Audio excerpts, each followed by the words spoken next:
प्रवेश करवाया जाएगा। आगे बढ़ते हैं, रुक करते कुछ और खास खबरों का। बीजेपी शिवसेना के बीच महाराष्ट्र में सियासी कलह थमता नहीं दिख रहा। कल देर रात तक बीजेपी शिवसेना और बाकी घटक दलों से सीट बंटवारे पर बातचीत होती रही, लेकिन कोई नतीजा सामने नहीं आया है। शिवसेना हालांकि बीजेपी की 130 सीटों की मांग पर सहमत है, लेकिन उसने 151 सीटों की अपनी मांग से पीछे हटने से इनकार कर दिया है। इस तरह छोटे सहयोगी दलों के लिए केवल 7 सीटें ही बचती हैं। वहीं घटक दलों ने शिवसेना के इस फॉर्मूले को नकार दिया है और ज्यादा सीटों की मांग की है। ऐसे में आज सुबह 10 बजे एक बार फिर शिवसेना और बीजेपी के बीच सीट बंटवारे पर मंथन होगा, जिसमें कोई ठोस नतीजा सामने आने की उम्मीद है। बीजेपी ने साफ कर दिया है कि घटक दलों के साथ नाइंसाफी नहीं होने देगी।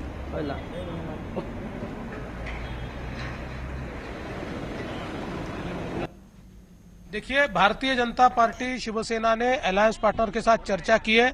बीजेपी का बहुत स्पष्ट मत है, भारतीय जनता पार्टी छोटे अलायंस पार्टनर्स को साथ में लेकर ही ये चुनाव लड़ना चाहती है और उस दृष्टि से सारा फॉर्मूला वर्कआउट होना चाहिए और हमारा अलायंस बरकरार रखना चाहिए। हमारा प्रयास है, हम छोटे अलायंस पार्टनर को साथ में लेकर ही आगे बढ़ेंगे। हमारी जो गठबंधन है वो घना चाहिए, उसके ऊपर चर्चा हुई। सीटों का बंटवारा कैसा होना चाहिए, घटक पक्षों को कितना देना चाहिए, उसके ऊपर बहस हुआ। सकारात्मक चर्चा हुई और घटक पक्ष को जो छोटे छोटे हैं उनका कैसा प्रॉब्लम थोड़ा बहुत बाकी है कैसा सॉल्व करने का, उसके लिए कल सुबह 10 बजे फिर से यही हम सब लोग बैठने वाले हैं। तो वहीं महायुति के घटक दलों ने बीजेपी शिवसेना के प्रस्ताव को खारिज कर दिया है और महज 7 सीट देने पर नाराजगी जाहिर की है। लोकसभा चुनाव में घटक दलों को 4 सीटें मिली थी। एक लोकसभा सीट के अंदर 6 विधानसभा सीट होते हैं। इसका मतलब 24 जगह हमें मिलना चाहिए, ये जायज था। पिछले विधानसभा सदन में हमारे 2 विधायक थे, 26 हो गए, लेकिन उन्होंने सिर्फ 7 जगह देने के पेशकश की। ये सरासर अन्याय है। उन्होंने हमें कहा कि आप त्याग करो, तो हमने कहा त्याग करना है तो सब मिलके करेंगे।